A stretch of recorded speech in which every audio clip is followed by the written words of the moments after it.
Buenos días, gracias por estar en la entrevista de Canal 11 y Radio Visión Honduras. Un gusto saludarles. Hoy es martes 18 de febrero, cerca de las elecciones internas. Vamos a hablar de estos temas. Por orden de llegada, temprano estaba aquí el abogado Germán Leixelar, madrugó, 6:20 estaba aquí. Germán, bienvenido.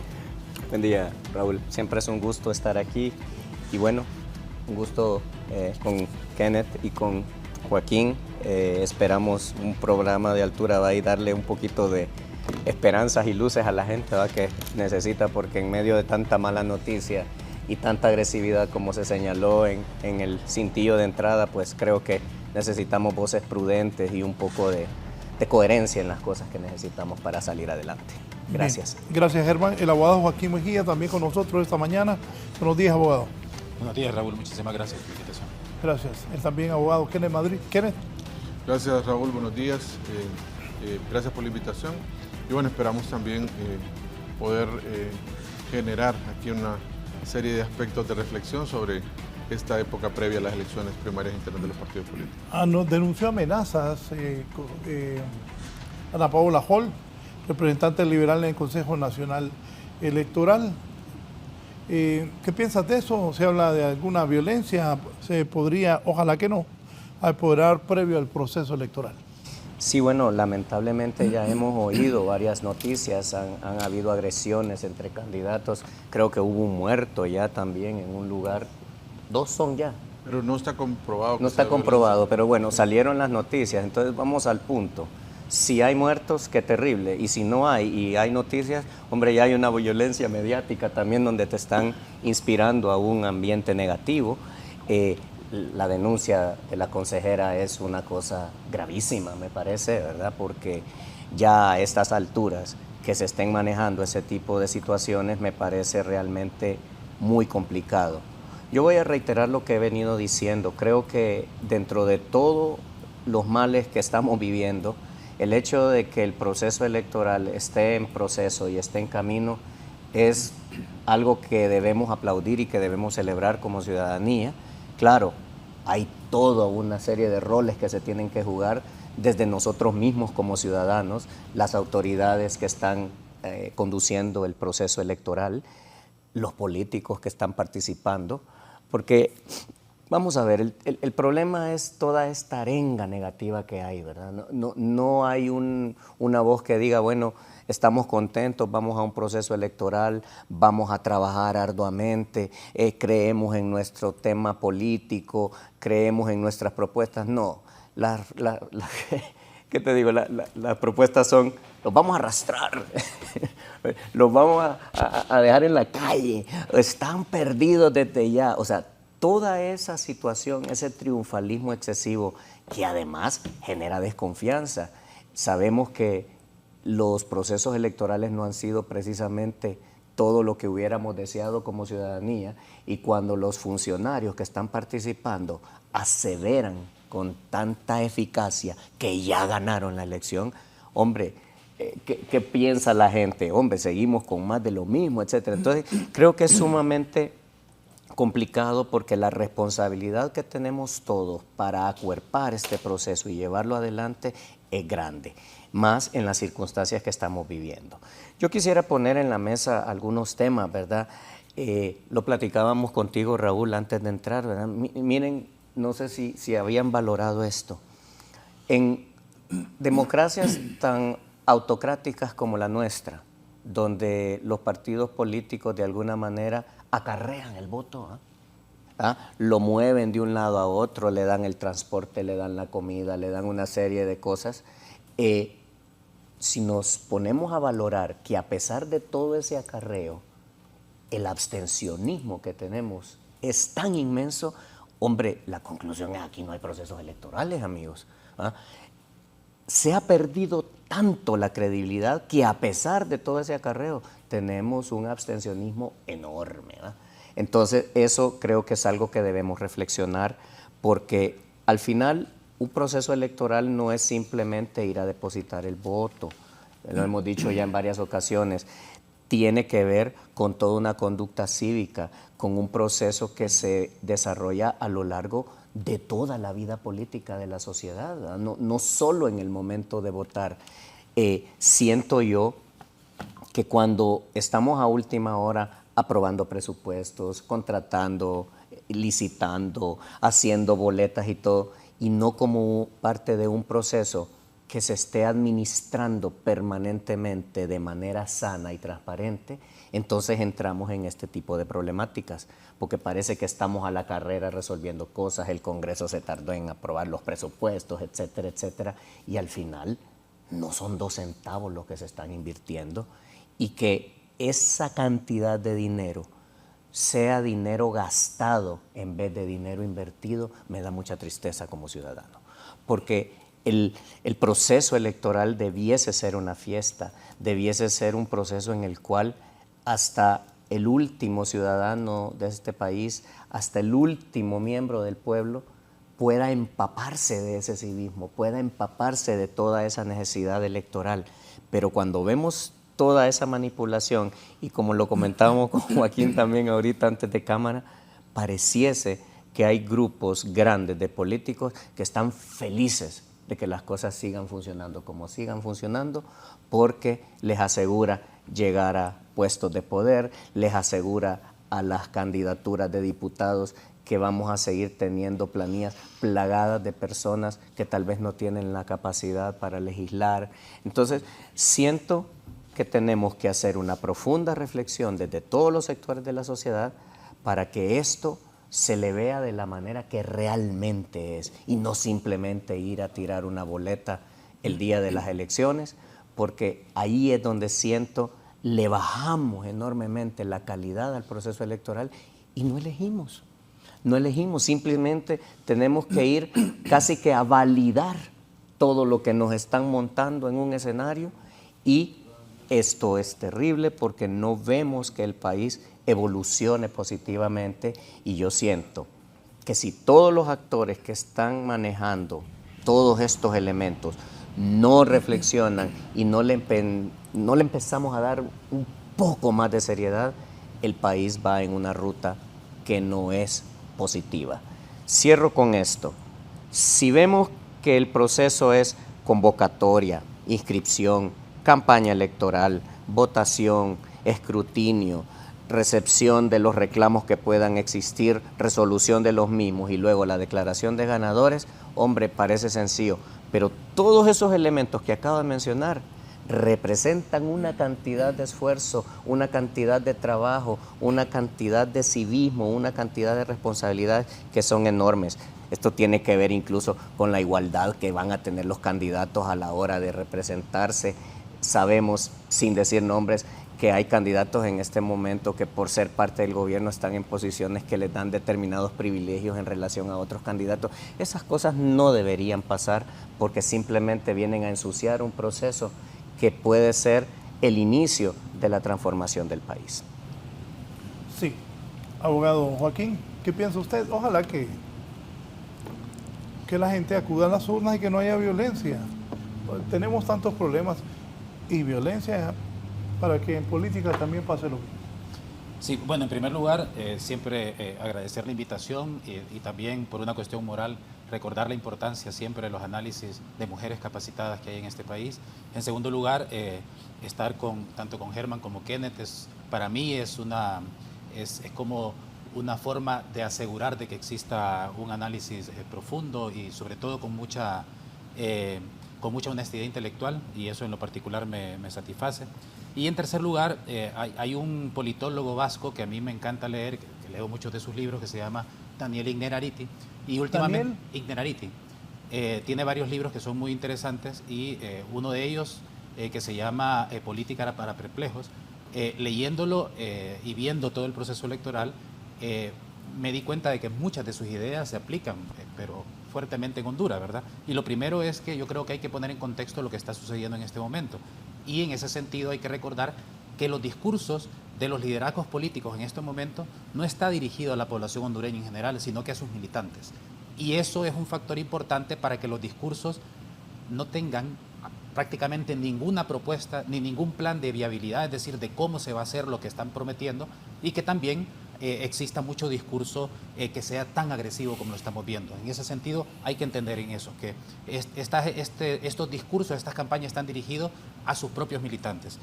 En segundo lugar, como está dirigido a sus propios militantes, estos liderazgos confrontativos, o parece que estos liderazgos de confrontación son más rentables que los de cooperación, pensando en el país, pensando en toda la población. Y por eso es importante este contexto, en el sentido de que estas elecciones primarias están dirigidas a esa militancia.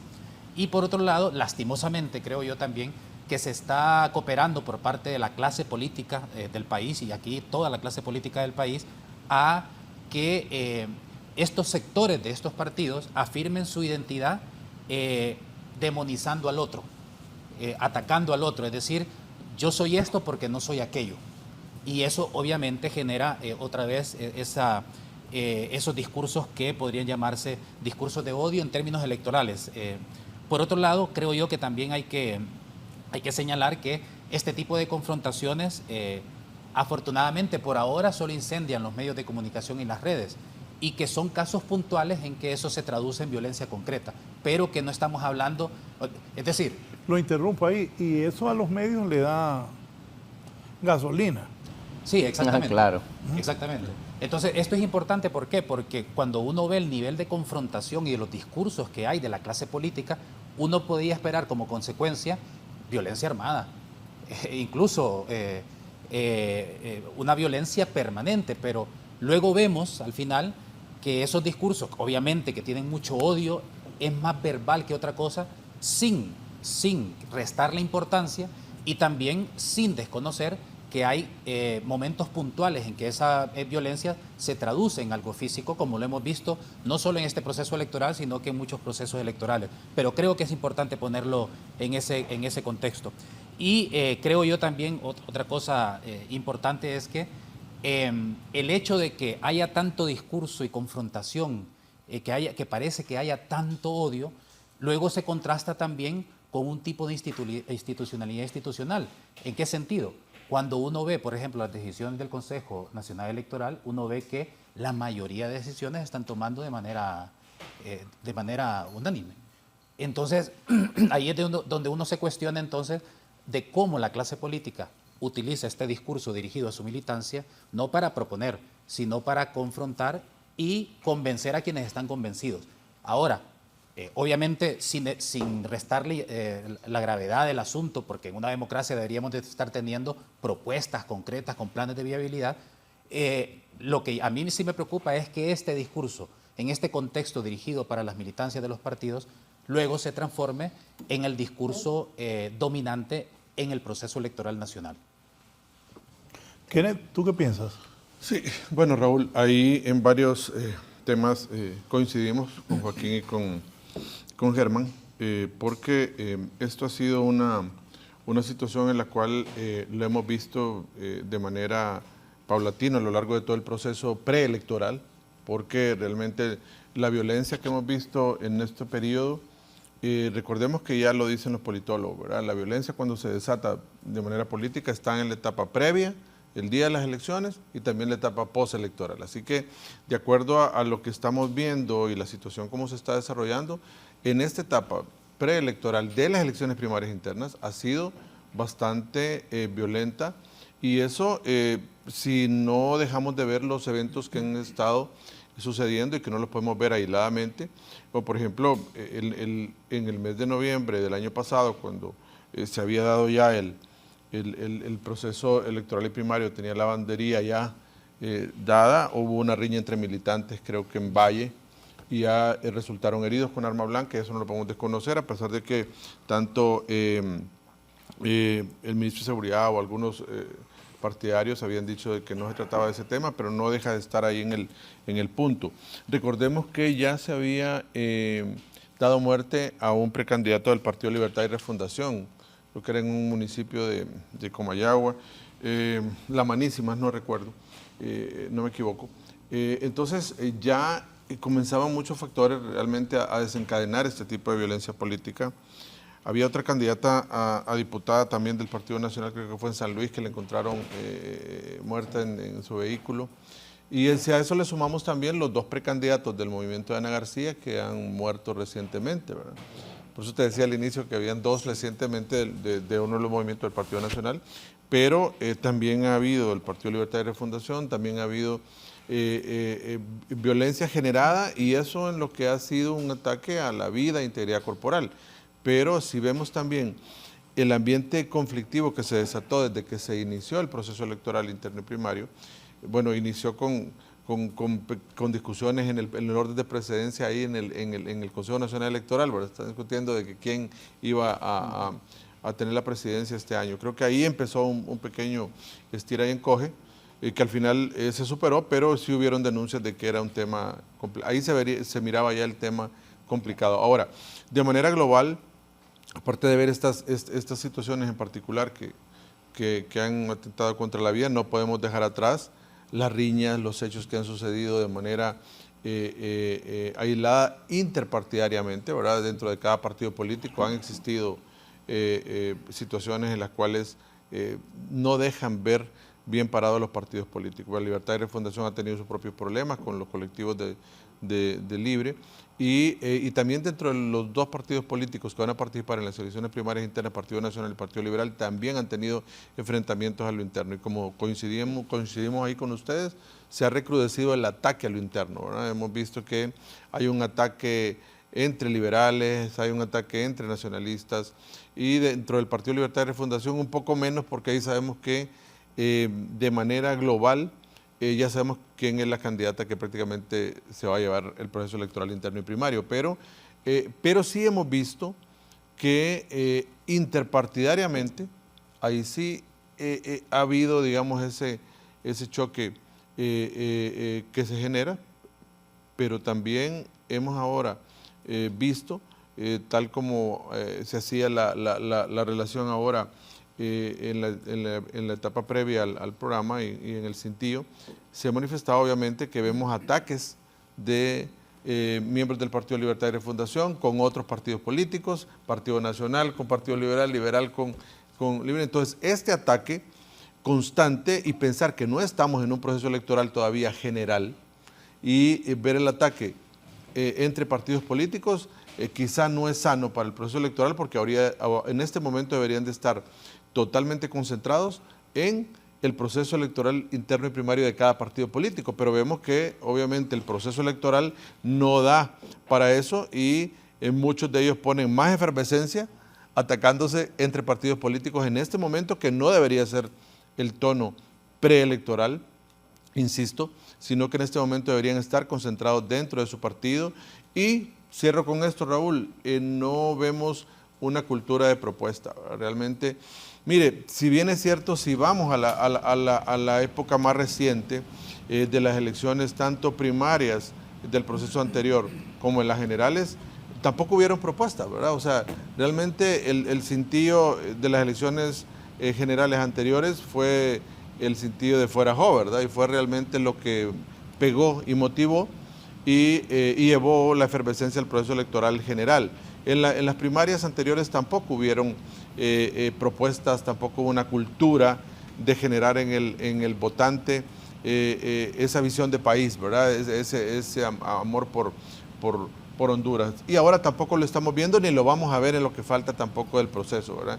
Quizá un par de candidatos han hablado de sus propuestas de gobierno, cómo ven al país, hacia dónde lo llevan, pero no ha sido la lógica ni la tónica de poder llevar a cabo este proceso. Hasta el momento no hemos visto esa cultura, es más, hemos visto el descrédito, el poder llevar un mensaje que es el ataque, ¿verdad?, hacia los otros candidatos, porque a nivel personal pienso que se carece de propuestas reales y viables para poder generar esa efervescencia. Alguien que va a ser determinante en las próximas elecciones son los jóvenes. Entre los que votaron por primera vez en las elecciones anteriores y los que votarán ahora, 1.200.000 jóvenes, creo que sí van a marcar el destino de la elección, y ellos se motivan muchas veces por ver la mejor persona. No lo vamos a ver en las elecciones internas y primarias a esos votantes jóvenes, no les gusta colorearse, no les gusta estar en ningún partido político. Y veía algunas proyecciones viendo las elecciones anteriores y estas, creo que a lo más de esos jóvenes que votaron antes en las elecciones anteriores y ahora irán al proceso electoral interno y primario algún 25%, ¿verdad? Que sienten alguna viendo las estadísticas anteriores. Pero yo cerro por esa violencia que han generado y por ese mal ambiente.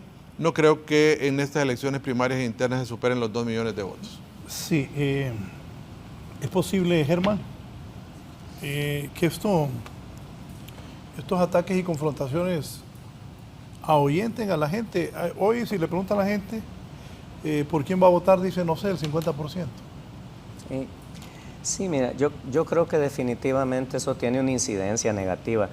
Totalmente de acuerdo con lo que decía Joaquín acerca de esa deconstrucción, que es suma lo que tú dices.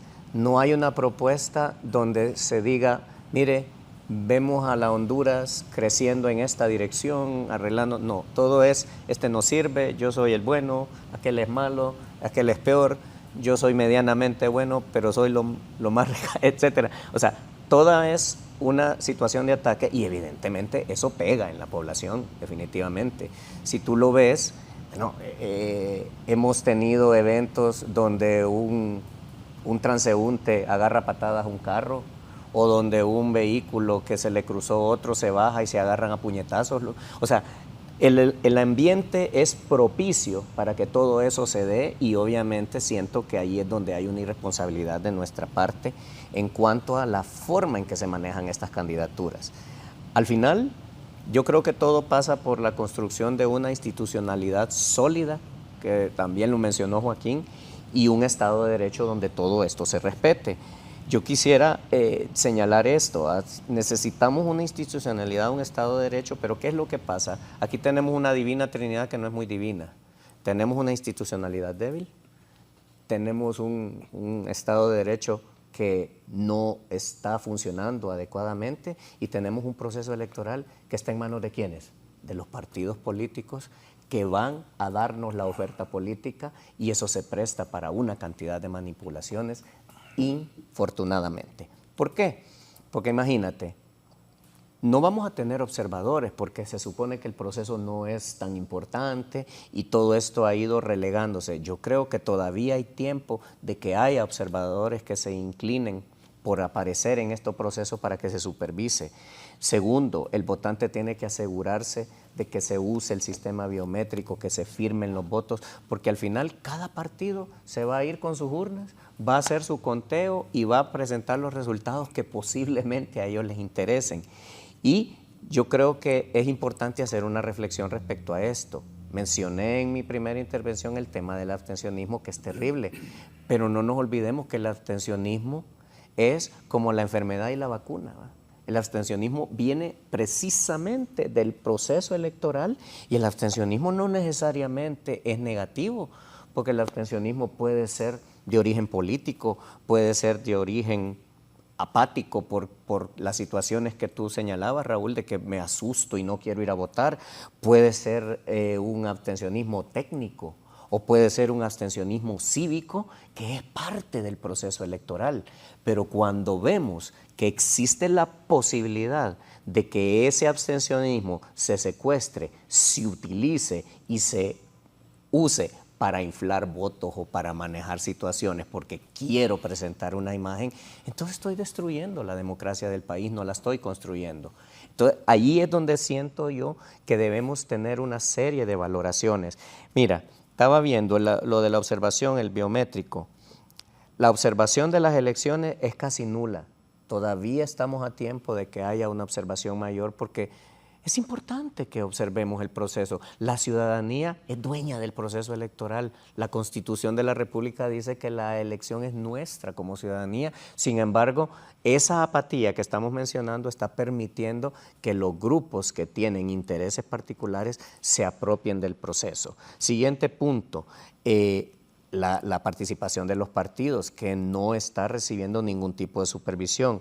El otro punto que estaba viendo aquí es el tema de la auditoría posterior, que se va a manejar en el tema de la auditoría del proceso, qué empresa va a auditar, qué relaciones tienen con los partidos, con las empresas que han dado los medios para la votación. O sea, es una cosa sumamente compleja. Y por último, para que no se me olvide, tenemos que ver el tema de las relaciones que tienen estas auditorías con todo el sistema político y el punto final que quiero poner en la mesa, que es el rol de las Fuerzas Armadas. ¿Por qué?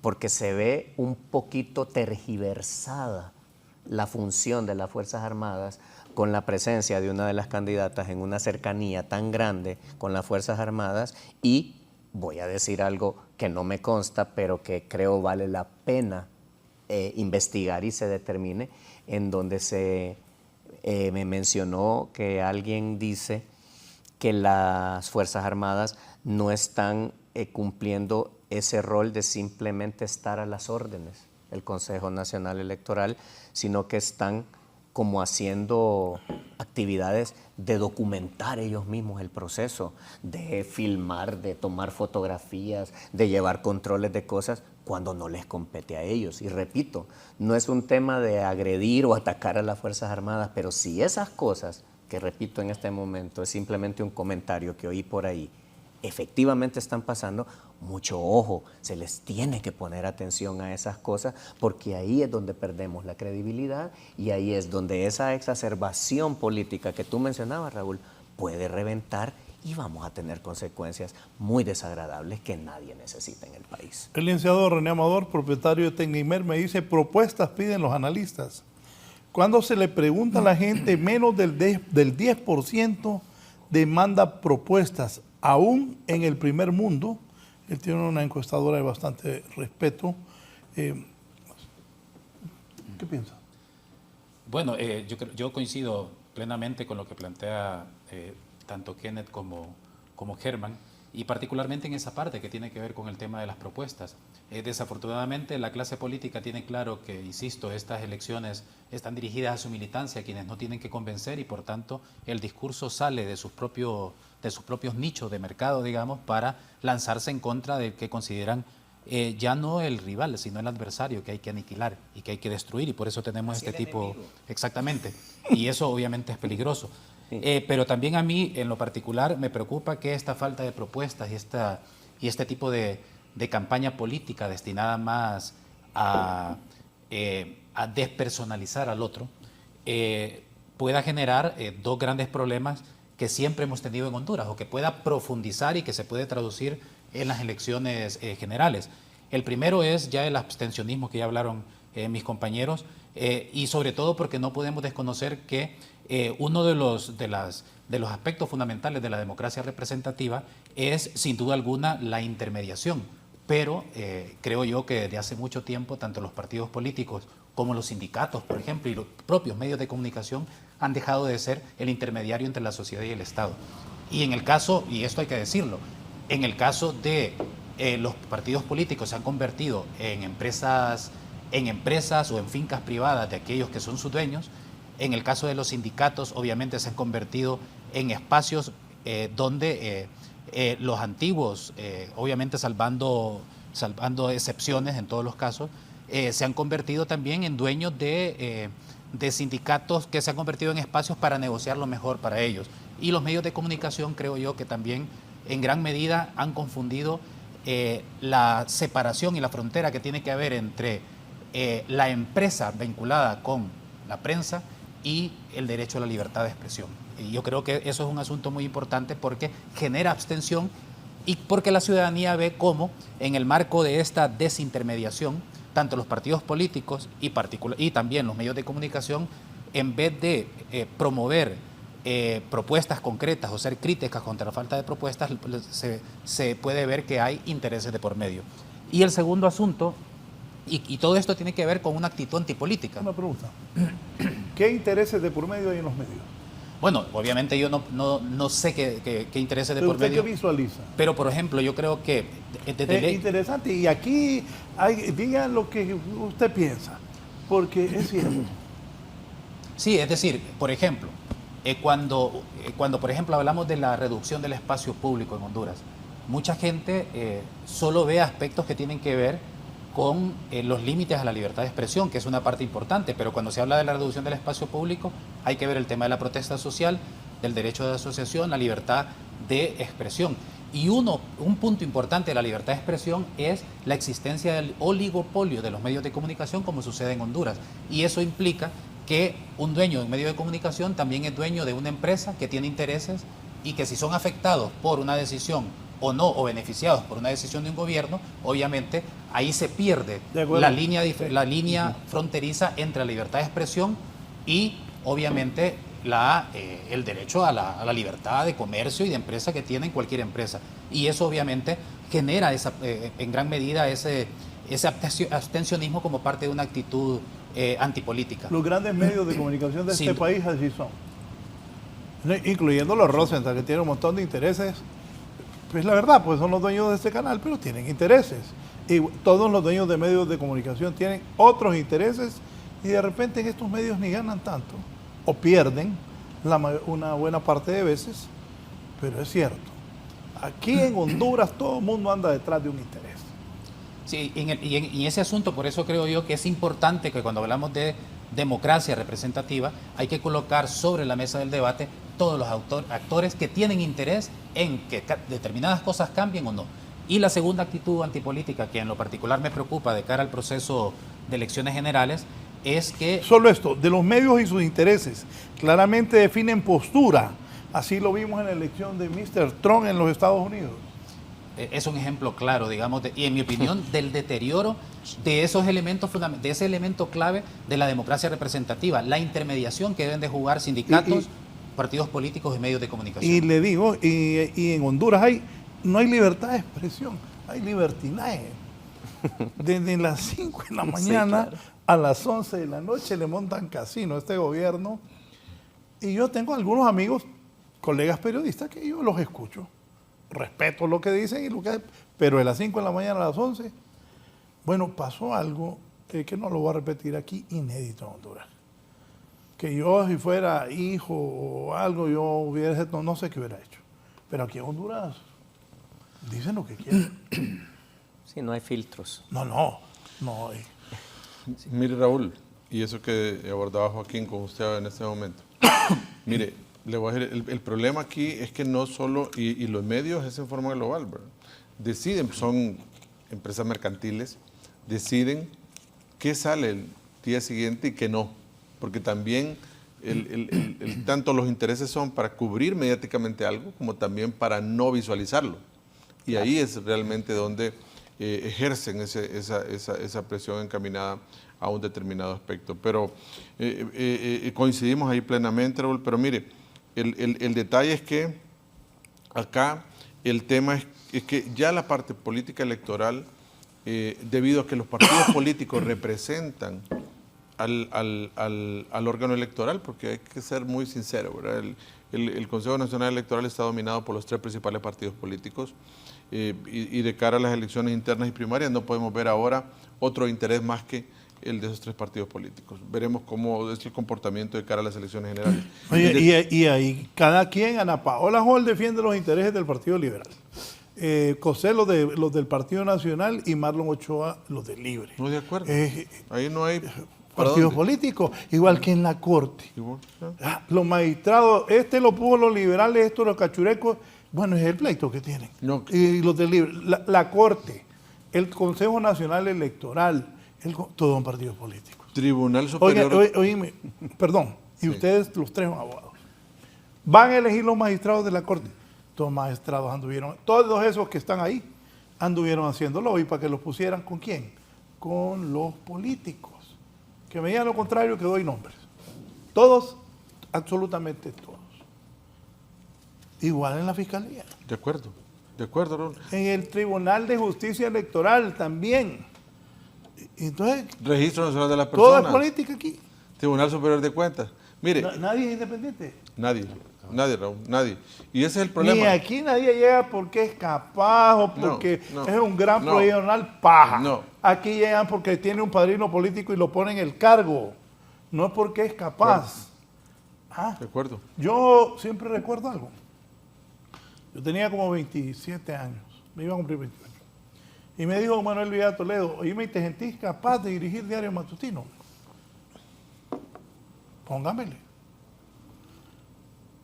Pero ahí era yo hablándole al pueblo, a la gente, a los oyentes. Entonces creo que no lo hice tan mal porque dirigí ahí más de una década. Pero un funcionario público, esos que los nombran los políticos, no es por capacidad. Es por un arreglo político. Esa es la complicación. No es porque son capaces, o si son capaces no importa. Una vez, otro importante, le dije yo, dime vos, ¿por qué vos los dundos nombrarle? Porque los dundos hacen caso. De acuerdo. ¿Saben qué le dije? Dame la mano, tenés razón. Raúl, porque cada partido me permitís político un comentario. anda con sus intereses. Solo es una cosa muy puntual. Hay gente muy capaz y hay mucha gente capaz en muchos de estos puestos. Pero lo que tú dices y lo que estamos coincidiendo es una realidad. La capacidad es de chascada. Porque las razones por las que llegan no es la capacidad. Perdón, solo quería... No. Aquí estamos todos... No, pero adelante. No, de acuerdo. No, pero, y ahí pero coincidimos. ¿saben qué? Yo soy bien prudente, no hablo tanto. Pero esto que digo es la verdad. Yo lo he vivido por años y años y años y lo llevo viviendo. Y puedo sacar una lista que se agachen. Pero como yo soy prudente, es la verdad. Y ahí andan con guardaespaldas y guaruras. Si los puso un político que los llama y les da órdenes. Yo he estado ahí cuando pasa eso. Es la verdad, ahí andan ahí creídos. De acuerdo, Es Raúl. la verdad de Honduras. Totalmente de acuerdo. ¿Ah? Sí. Aquí no hay que gran cargo, por favor.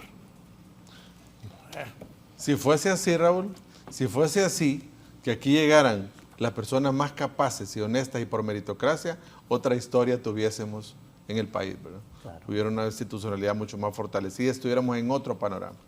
Mire, si desde que la Comisión de la Verdad y Reconciliación se los dijo, posterior al golpe de Estado, los políticos tienen que soltar los órganos de administración de justicia, creen aquí una superintendencia de órganos de administración de justicia, y liderado no por políticos, sino por personas que puedan llegar de otros estratos académicos, en el cual se nombre ahí desde los magistrados de la Corte hasta el conserje.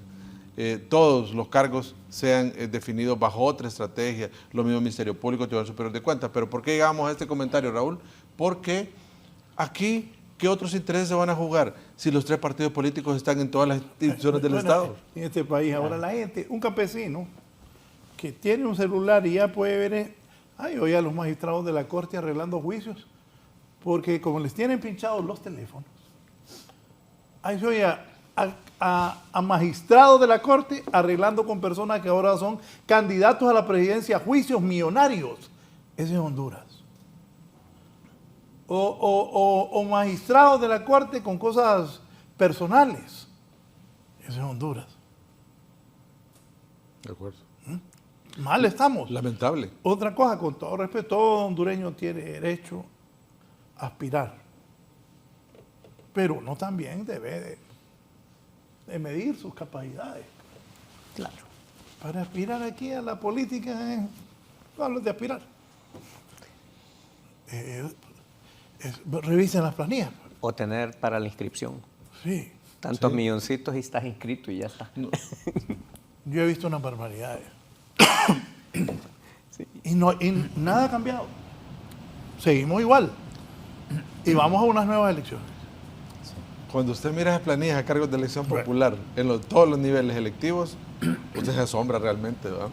Que hay valor de poder estar, ¿verdad? Pero bueno, es el derecho que tienen, ¿verdad? Y es complicado. Raúl, termino con esto. Le quería decir, mire, que recogiendo un poco la idea que tenía Germán, no va a haber tanto observador en elecciones primarias internas, pero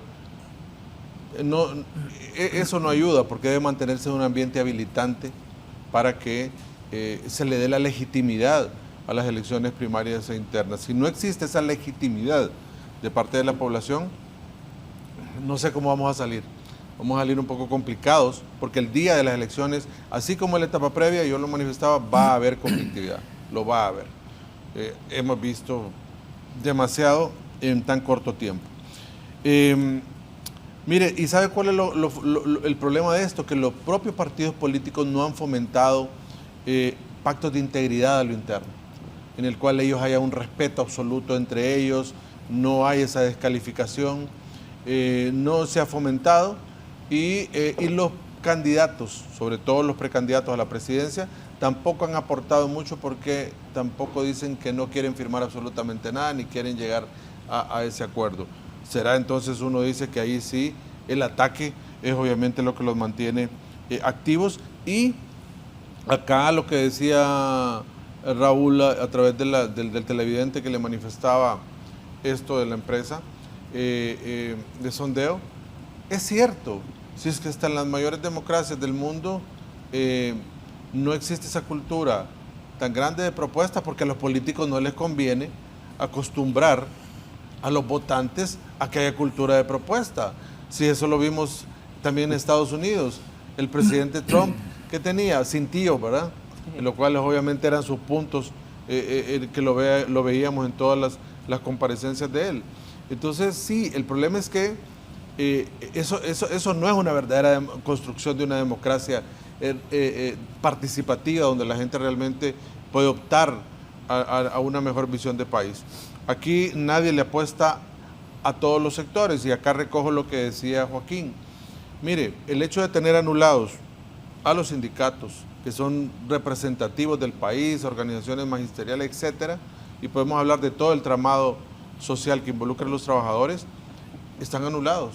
Yo no veo realmente que incluso lleven una cultura de ser inclusivos en la política y de llegar a un pacto de país donde todos nos soquemos la faja y salgamos adelante. Eso no se ve, no hay nada de eso, y eso es lamentable porque son actores vitales que deberían de ser obviamente rescatados por parte de la clase política para ser inclusivos y decir hacia dónde se va con todos los estratos del país. Pero no vemos eso, no hay nada.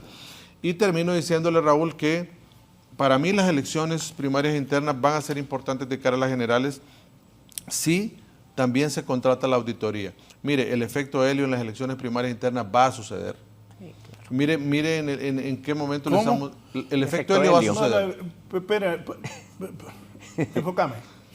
Cuando yo estaba en la radio aprendí que al pueblo hay que decirle, el efecto helio quiere decir que van a inflar los votos. Según el abogado Madrid, van a inflar votos en esas elecciones internas. Ese es el tal efecto helio que habla él, para que nos entendamos. Claro. Es que van a inflar votos. Así es, ¿verdad? Así es, Raúl. Bueno. Y el poder inflar votos significa depositar más votos de la cantidad de personas que fue a la Junta Receptora de Votos. ¿Por qué le digo esto, Raúl? Bueno, hemos estado de observador electoral, no es la primera vez.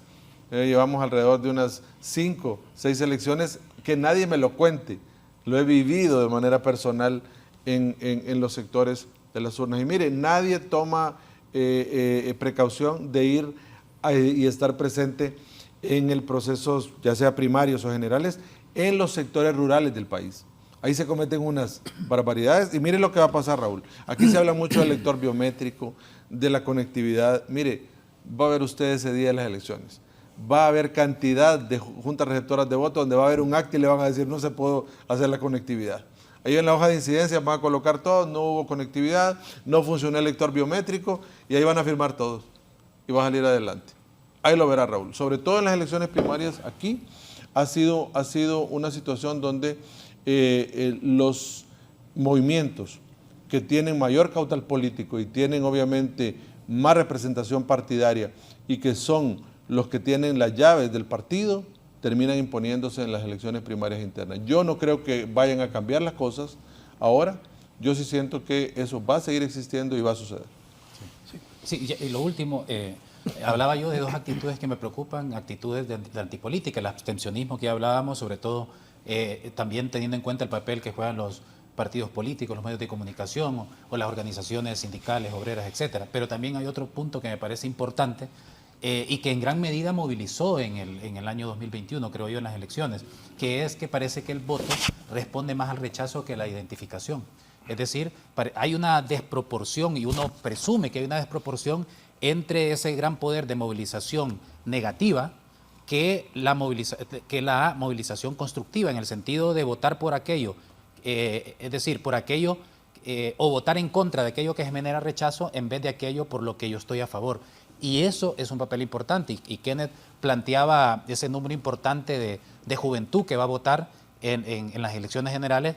Y ahí es donde uno se pregunta, por ejemplo, si esa juventud realmente va a tener esta actitud, que en mi opinión es antipolítica, en el sentido de votar. Interesante lo que está hablando. De votar como una forma de rechazo a algo que detesto, o realmente votar algo con lo que me identifico. Pero ahí también tiene que ver mucho con las propuestas y los planes de viabilidad de los partidos políticos, porque si no hay propuestas, yo voy a votar para rechazar algo. Solo nada lo más. refuerzo y tome la palabra. ¿Cuáles son los eslogans? Libre nunca más, dice la oposición. Y libre dice, los ladrones y narcotraficantes no volverán. ¿Es correcto Sí, a lo que usted está diciendo? Claro, en ese sentido, quien va a votar, entonces la manera de mostrar su indignación es dando mi voto a aquello que va en contra de lo que rechazo. ¿Y por qué es peligroso? Porque puedo votar a cualquiera, ya lo decía Kenneth y también Germán, ¿verdad? De que uno ve quienes están postulándose en las candidaturas y uno dice, pero ¿cómo es posible? Y ese es uno de los graves peligros para cualquier proceso democrático, por muy fuerte o débil que sea. Es decir, que el voto responda más al rechazo que a la identificación. Y la gente solo va a poder identificarse con un proyecto político cuando ese proyecto político me dice, esto es lo que voy a hacer y así lo voy a hacer. Desafortunadamente, hasta ahora, es lo que no hay en esta campaña o en este proceso electoral primario. Bien, voy a hacer una pausa y continuamos desde la entrevista. Un amigo, un buen amigo mío, un hombre influyente en el país, me dice hoy estás hablando como estadista contra el estatus de los partidos políticos y contra los medios tradicionales. Puedes llegar a ser el Trump de Honduras. No, gracias, le digo yo. Métete, tenés la experiencia, puedes llegar a los puntos más sensibles, hay que solucionar en Honduras. Entonces le contesté a él, cuando nosotros te fuimos a ofrecer a tu oficina la vicepresidencia del país, nos dijiste que no. Una pausa y continuamos. La gente buena no. ¿Debería el Consejo Nacional Electoral exponer a aquellos políticos que están interfiriendo con sus labores en el proceso electoral? Pucha, buen bombazo ese, ¿no? ¿Y entonces? Bueno, no, estamos claros. Mira, yo creo que todas esas cosas deberían suceder. El problema es que el debería en Honduras es una cosa así bien compleja, ¿va? Yo creo que si hay intervención, si hay instrumentalización, si hay cooptación de las cosas, deberían denunciarse. Lo que pasa es que, mira, se ha perdido toda la esperanza. ¿Qué es lo que decíamos hace un ratito antes de entrar a cámara de nuevo? ¿Vos te meterías? No. ¿Vos te meterías? No. Y después dijiste que yo era el único valiente porque voy por una diputación. Perfecto. Yo te lo puedo plantear así, Raúl. Primero, la gente puede decir, ese hombre es valiente, ¿va? Ahí en medio de 3 abogados, ¿va? Porque los abogados son lo peor del mundo, ¿va? Y que esto y el otro y todo. Entonces, ¿qué les digo yo? Es un tema de institucionalidad, es un tema de Estado de Derecho, es un tema de respetar las reglas, pero aquí todo se termina acomodando a lo que conviene. Mira, te lo aseguro que la gente se pelea más si bajaste en un conquián una carta que no iba, que si te meten un candidato que no debe ir. Aquí no importa. Entonces se ha perdido porque la gente no tiene ni la más remota idea de lo que es legalidad. Porque aquí todo se compone, lamentablemente. Entonces eso nos ha hecho perder una visión adecuada de las cosas. Entonces lo que tú dices, Raúl, claro que debería ser. Ajá. Empiezo por las preguntas. ¿Va a tener la seguridad la persona que denuncie?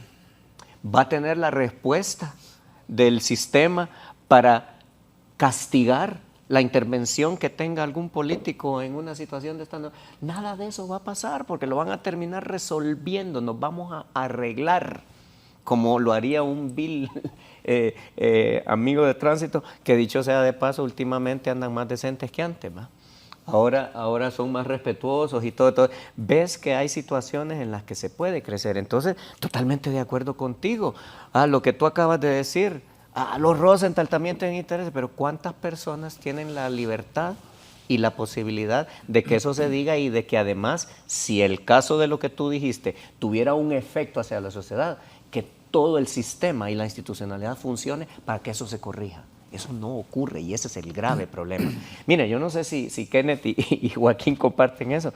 Yo soy abogado y a mí como abogado mi profesión me da tristeza en muchas ocasiones porque sabes que tenés reglas, que tenés situaciones que tú tienes que respetar y lo más doloroso es que a ti te la aplican pero a otro no. Y pasa frente a ti como gran pavo real, va, mira, aquí, y a ti el sistema sí te funciona y sí te exige los requisitos y una serie de cosas. Esa es la forma en la que la gente ha ido perdiendo la esperanza en el sistema y es la razón por la que Kenneth y Joaquín te dijeron claramente, no, yo no me meto ni loco a eso, porque sabemos que se ha perdido todo ese respeto y todas esas reglas que deberían funcionar. ¿Y por qué? Porque aquí todo se ha cooptado. Se instrumentaliza a través de los grupos de poder, los partidos políticos. ¿Hace cuánto tiempo perdieron su función los partidos políticos? Los partidos políticos te deberían de capacitar a la ciudadanía, deberían de generarte los líderes que van a llevar... Otro puntito.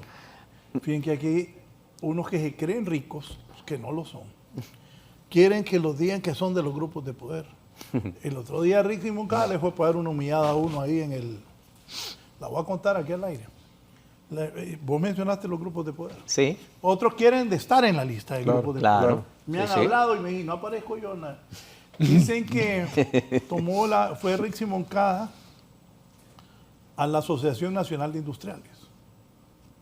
Entonces llegó Rick y se tiró su discurso y entonces uno pidió la palabra y dijo, mire, yo me he sentido ofendido en esos discursos suyos por la oligarquía que nos menciona. Entonces que terminó el hombre. Un ingeniero era. Y le dije, Richie, dígame qué magistrados tiene usted. ¿Qué diputados maneja usted? ¿De qué banco es dueño usted? No, dijo el hombre 3 veces. Entonces usted no es de la oligarquía, usted es un pequeño emprendedor. Ay, es de la tirada de rico. Sigamos. Bueno, pero me entiendes, ese tipo de conductas son las que van imponiendo y te van marcando un destino de las cosas. Entonces, mira, te estaba diciendo yo el tema de cooptar, el tema de la legalidad. Tú mencionaste los sindicatos. Si la organización, Joaquín, sin organización un país a dónde va. Tenés que tener organizaciones civiles, organizaciones sindicales, organizaciones empresariales. De eso se trata, de tener una organización y sumar todas las piezas para que el país arranque y tenga un desarrollo. Pero ¿qué es lo que hay aquí? Una pleitesía a este tipo de políticos y un pleito permanente entre los grupos que tendrían que estar proponiendo cosas para el país, para tener un protagonismo que ni siquiera existe. Porque solo te dicen, salga ahí en la foto, por favor, pero no se pase más de la raya porque la cuestión funciona de esta y de esta manera. Mira, por ejemplo, lo que está pasando en Infop, para poner un ejemplo. Un sindicato que ha sido poderoso. Sí. ¿Cuál dicen es el conflicto? Que está clara cuál es la cuota de empleados que yo tengo como diputado del Congreso Nacional. Y el sindicato, mire, pero fíjese que aquí hay reglas, hay contrato colectivo, hay permanencia, hay esto y todo. A mí no me importa porque pongo mi gente porque la pongo. Ajá. Entonces viene toda esa crisis, están desmontando toda una situación ahí. ¿Qué va a pasar en los tribunales? ¿Va a haber soluciones? ¿Va a haber respuesta institucional a las violaciones que se puedan estar dando ahí? Y eso es si lo vemos desde la perspectiva del diputado. Veámoslo también desde la perspectiva de los sindicatos, porque hay sindicalistas que ahora son políticos y se olvidaron totalmente de que eran sindicalistas y de cómo funcionaba el sindicalismo. Y reitero, no es un tema de que yo diga, los sindicatos son los enemigos o los empresarios. No, nadie es el enemigo, todos tienen un rol que jugar, que han dejado de jugarlo adecuadamente. ¿Por qué? Porque o se han vendido o se han dejado comprar, como lo quieran ver, ¿verdad?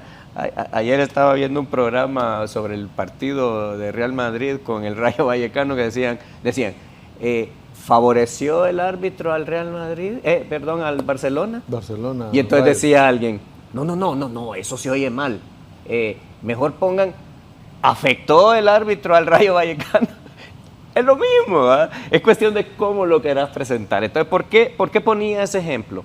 Porque eso es lo que está pasando aquí. Dependiendo la óptica que tengas, planteas una idea, arrastras toda una situación y vuelvo al punto. Institucionalidad, no me importa. Estado de Derecho, no me importa. Procedimientos, no me importa.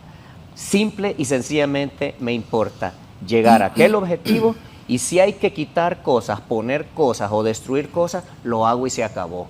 Y a los que nos están viendo el día de hoy, y mis amigos, colegas, abogados, y Raúl, que tiene experiencia, me lo pueden decir, el Estado de Derecho, señores, y las leyes existen por una sencilla razón: para que haya orden, para que haya igualdad de condiciones para todas las personas, para que tengamos igualdad de oportunidades, para que tengamos equidad en la forma en que funcionan las cosas. Porque al final la igualdad que se menciona permanentemente nunca se va a alcanzar, porque no somos iguales. Hay pelones, hay peludos, hay flacos, hay gordos, hay de todo en el mundo, y cada quien necesita el trato particular para sus necesidades y las diferencias que tenga, pero a la hora de estar ante la ley debe haber una equidad y debe haber una igualdad de trato, y eso es lo que se ha perdido en el país, y esa sería mi respuesta a lo que tú decías, porque ahí es donde se pierde, por la falta de institucionalidad y la falta de respuesta. La política hace mucho daño. En el Infop habría que correr a todos los empleados, a todos, pagarles sus prestaciones, desarticular ese sindicato, pagarle sus prestaciones. Porque el Infop es para ir a aprender, es una buena oportunidad para que la gente aprenda un oficio. Yo hoy perito mercantil, esa chamba no. Ser bachiller tampoco. Entonces ahí se aprende un oficio. Los hondureños que van de aquí a Estados Unidos y que sostienen esta economía es porque saben un oficio, los hondureños que trabajan allá en Estados Unidos. Y entonces llenarlo de buenos técnicos, unos grandes talleres, gerenciarlo bien y que no sea una institución política el Infop. Eso pienso yo. Raúl, y si me permite, Joaquín, le voy a decir algo con ese comentario que hizo usted. ¿Sabe cuál es el problema, Raúl? Que las instituciones donde cotizan el sector privado no debería meter las manos al gobierno. ¿Por qué funciona adecuadamente el RAP? Porque el gobierno no puede acceder, el representante del gobierno no puede dirigir el RAP. Solo puede hacerlo los trabajadores o la empresa privada. Lo mismo debería ser Infop, lo mismo debería ser el Seguro Social. No, Joaquín. Sí, yo creo que se ha planteado un punto que es muy importante y que tiene que ver con la institucionalidad. Y creo yo que esto nos debería llamar a la reflexión, en el sentido que creo que hemos, en mi opinión, puede ser que esté equivocado, que después de tantos años, yo pienso en la Constitución de la República, que es el marco que crea nuestra institucionalidad, que tiene más de 40 años. La última reforma constitucional, por ejemplo, del sistema de justicia fue hace más de 20 años. Y en ese sentido, creo yo que seguimos insistiendo más en las virtudes de quienes deben dirigir a las instituciones, en vez de evaluar y revisar si esas instituciones están correctamente diseñadas para que pueda soportar incluso a los malos gobernantes. En ese sentido, me parece a mí que es sumamente importante que una propuesta que a mí me encantaría ver de un partido político o de una persona candidata es que nos digan: se va a convocar a un diálogo nacional para revisar el marco constitucional del sector justicia y seguridad, para ver cómo se le selecciona la Corte, para ver si necesitamos un tribunal constitucional que sea un órgano de cierre del marco constitucional y que no sea la propia Corte con la Sala la que, digamos, cierre todo el sistema.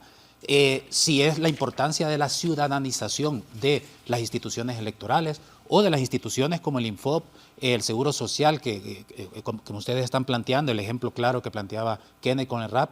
Entonces yo creo que sí, eso es sumamente importante, porque dice Daniel Innerarity que las sociedades más democráticas son aquellas cuya institucionalidad tiene una inteligencia colectiva, porque fueron diseñadas correctamente para soportar incluso no solo a los malos gobernantes, sino que también a los gobernantes corruptos, porque siempre hemos estado pensando, ¿verdad? Y eso me incluyo, en el tema de la meritocracia, que vayan los mejores, los que sean más honestos, etcétera. Pero si una institucionalidad no tiene los contrapesos, puede ser de que en un momento que tengamos a una persona que tenga ciertas virtudes, que sea honesta, eso va a funcionar. Pero realmente lo importante es que la institucionalidad funcione incluso a pesar de aquellos que son malos gestores. Y creo que la reflexión nuestra debería de ir por ahí, y desafortunadamente creo yo que el debate político en las campañas electorales debería de ir por ahí. Obviamente, esto requiere consensos. Tenemos de tener claro que una cuestión natural de la democracia, o que la democracia no requiere unanimidad. O sea, la democracia es confrontación de ideas y visiones del mundo, de la política, de la economía, etc. ¿Cuál es el problema? El problema es que cuando esa diversidad de visiones y opiniones se convierte en choque, que termina en un estancamiento. Y hay sectores en el país que les conviene el estancamiento, que no les convienen los cambios. Y en este sentido, a mí en lo particular me gustaría ver eso, propuestas que tengan que ver con una reforma de la institucionalidad, revisar si están diseñadas correctamente para poder comenzar a través de un diálogo nacional a ver todas esas cosas. Algo parecido cuando lo que sucedió después del Mitch, que tuvimos todas esas mesas sectoriales en todo el país para ver qué hacíamos para reconstruir el país. Desafortunadamente ya sabemos en qué terminó todo, pero creo yo que Honduras está en un momento que necesita ese diálogo nacional, que necesita esa reflexión colectiva, pero obviamente para ello se requiere que la clase política, que desafortunadamente un sector importante de la clase política no esté interesado en ese tipo de transformaciones, pero creo que desde la sociedad debemos de impulsar. Y eso requiere, obviamente, salir del ostracismo en el que nos encontramos como sociedad. Sí. Mire, Raúl, eso es importante lo que acaba de mencionar Joaquín. Nos vamos a quedar con las ganas, ¿verdad?, de ver un político haciendo esas reformas, que yo también las he anhelado toda mi vida, porque yo he sido un soñador, ¿verdad? Yo estuve 20 años en el sistema de administración de justicia, todas las instituciones, y siempre deseaba que hubiese habido una iniciativa en ese campo. ¿Pero por qué no? Porque los políticos no quieren sacar sus manos de ninguna institución, porque ese es el atractivo, Raúl, y eso no lo vamos a ver, ese cambio no lo vamos a ver aunque estemos sedientos de que ese tipo de situación se dé, de crear una gran reforma estructural para crear en el sistema de seguridad y justicia, en el sistema de seguridad social del país, en todos los ámbitos. No lo vamos a ver, porque el político nuestro no quiere sustraer sus manos de esas instituciones para tenerlas dominadas de forma permanente. Lamentable, porque aquí ya no debería pensar el político solo llevar agua a su molino o ser como el asadón que no deja nada afuera, sino que debería empezar a soltar pensando en el bien colectivo de toda la sociedad. Porque mire, Raúl, acá todos podemos hablar de muchas cosas, pero allá afuera hay una gran mora quirúrgica todavía, y no es un problema de este gobierno, es un problema estructural que se viene arrastrando de manera global en ese sistema dual de salud que tenemos, que no se ha podido. Aquí no podemos ver, Raúl, que ninguna administración haga un plan nacional de salud. ¿Será tan difícil hacer eso? Claro que no. Pero ¿qué pasa? Que todos los políticos quieren arreglar las cosas de conformidad a sus intereses, y aquí hay que conjuntar a todos los sectores, porque un país no se saca adelante solo, sino con todo el tramado social de un país. Sí, yo diría algo, porque lo que se está diciendo aquí es esa falta de capacidad de diálogo, esa falta de capacidad de entender las ideas de los demás, porque aquí te dicen, es que vos sos agua y yo soy aceite, y el aceite y el agua no se mezclan nunca, hasta que venga alguien y diga, no señor, sí se puede, se llama emulsión, pero no somos capaces de dar ese paso. Me quiero mantener incólume en lo que soy, sin mezclarme y sin respetar las ideas de otros, y es sumando que vamos a lograr encontrar esas salidas. Mire, Raúl, aquí me dice un amigo, me dice, ser sindicalista es una forma de vivir y no trabajar. Ese es el gran problema en Honduras. Y me dice, la mayoría de las juntas directivas tienen más de 20 años de estar presidiendo los sindicatos. Sí, lamentable, y por eso es lo que digo yo. Mire, aquí en todos los sectores, ¿cuál es el problema, Raúl? Que aquí la clase que llega o el sector que llega anula a los demás. Aquí en política sí es, Raúl, los principales partidos políticos aquí han tachado a una clase política que venía ascendiendo, que la borraron. En los sindicatos es lo mismo, en los organismos magisteriales es lo mismo, en todo es lo mismo. Entonces, no es tan cierto que aquí la democracia representativa no da chance, no solo en los partidos políticos, sino a nivel global. Se contaminó todo el sistema representativo del país. Sí, correcto. ¿Son solo los políticos los interesados en interferir en el proceso electoral o hay otros grupos? No, evidentemente hay grupos de poder, que lo decíamos al principio. Sin embargo, creo yo que hay una diferencia en el momento actual a lo que sucedía en el pasado, es que la frontera que había entre los grupos de poder y la clase política creo que se ha roto. ¿En qué sentido? Por poner un ejemplo, obviamente un supuesto, con el tema del narcotráfico. Antes el narcotráfico financiaba, ahora el narcotráfico ya no solo financia, sino que también participa en los procesos electorales. Y lo mismo pasa también con los sectores económicos. Antes financiaban campañas, ahora participan también directamente como parte de los procesos electorales. En ese sentido, obviamente, esto requeriría, por ejemplo, tener una institucionalidad como la Unidad de Política Limpia que pueda realmente hacer un trabajo no de unos días antes de las elecciones. Estamos hablando de un análisis permanente de dónde salen los fondos de las diferentes candidaturas. Yo me sorprendo, y claro, cada proceso electoral no deja de sorprenderme, y yo me pregunto de dónde sale tanto dinero. Es una cuestión simple, es decir, ¿de dónde sale tanto dinero? Porque yo supongo, o sea, yo que soy un abogado que trabajo para una ONG y tengo mi pequeño bufete que vamos de crisis en crisis por ahí, y yo digo, madre mía, pero ¿dónde sacan tanto dinero para tanta publicidad? Eso por un lado. Y por otro lado también yo creo que es necesaria una revisión de la deuda política. No es posible que la sociedad hondureña esté financiando procesos electorales que tienen que ver con intereses particulares de ciertos sectores. Claro.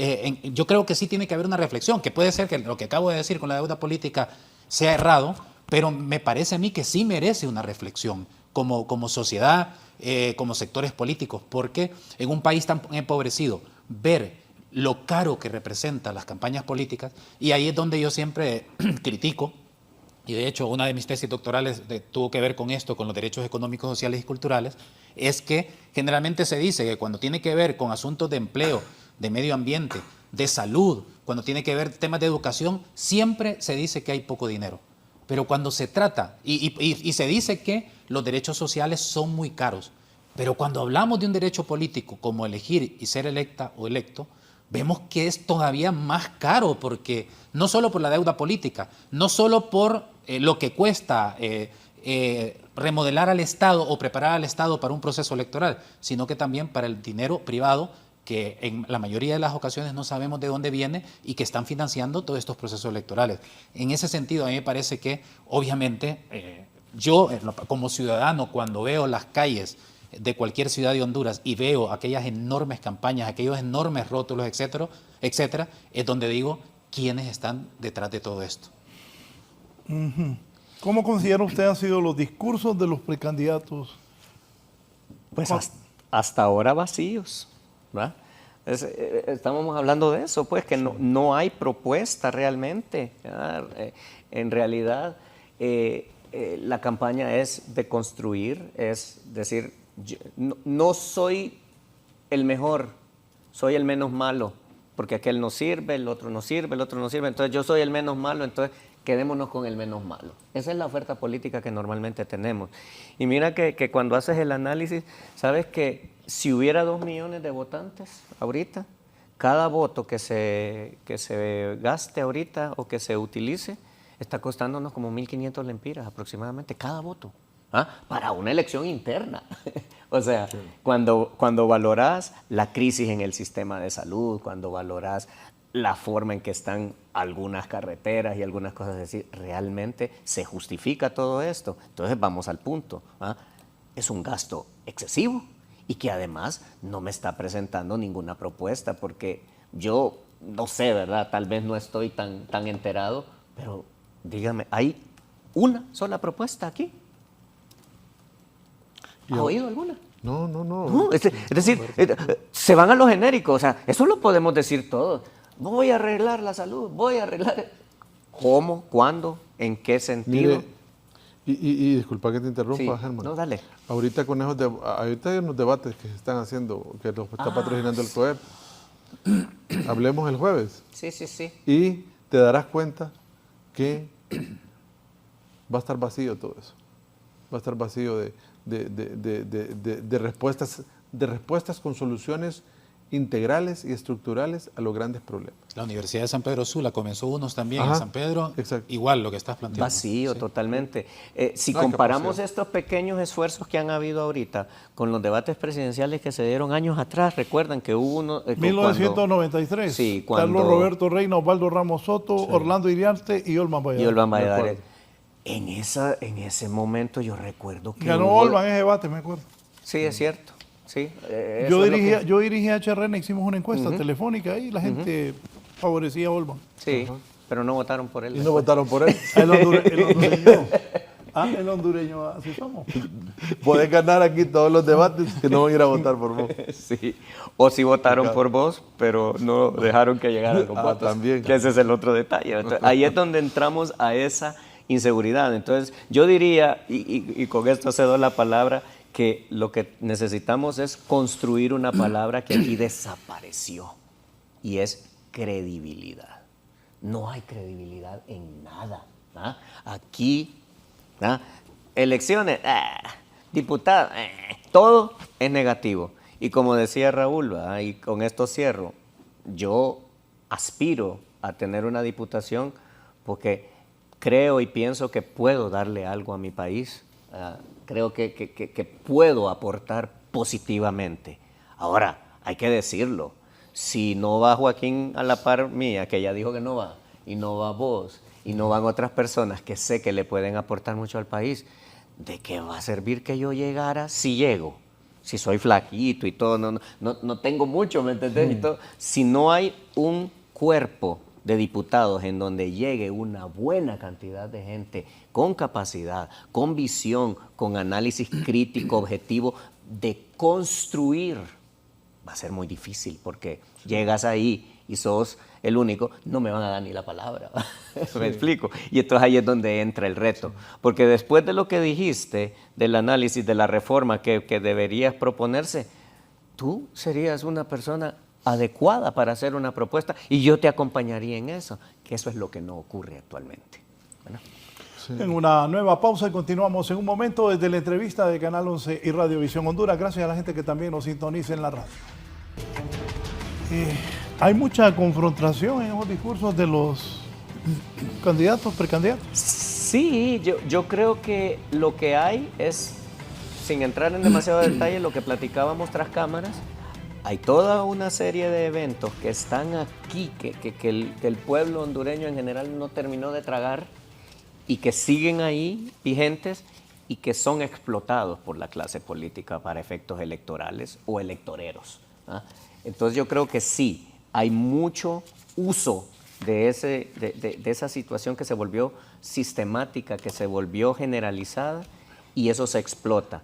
Y siento que es un error, ¿verdad? Porque ya, es decir, se tendría que buscar la solución para que ese trago amargo que nunca terminamos de tragarnos pasase para que el país pueda entrar en una situación más positiva. Pero no, es ataque, se explota y además con el agravante que decíamos de que no hay una propuesta real de fondo. Todo es criticar, generar odio y repito, el pueblo hondureño no puede votar por la mejor opción, solo puede votar por el menos malo de todos y eso pues es negativo porque yo no sé, ¿verdad?, si las personas lo ven así y con esto doy la palabra. Al final yo creo mucho en el origen de las cosas y la energía que alimenta cada acto.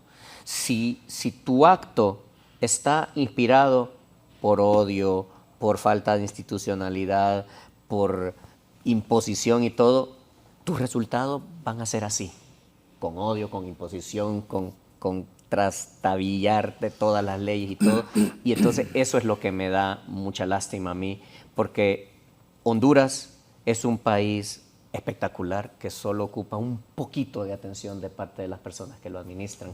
Y creo que no es tan difícil de conseguir, pero en la ruta que llevamos y en la forma que los políticos están planteando las salidas, creo que no lo vamos a alcanzar.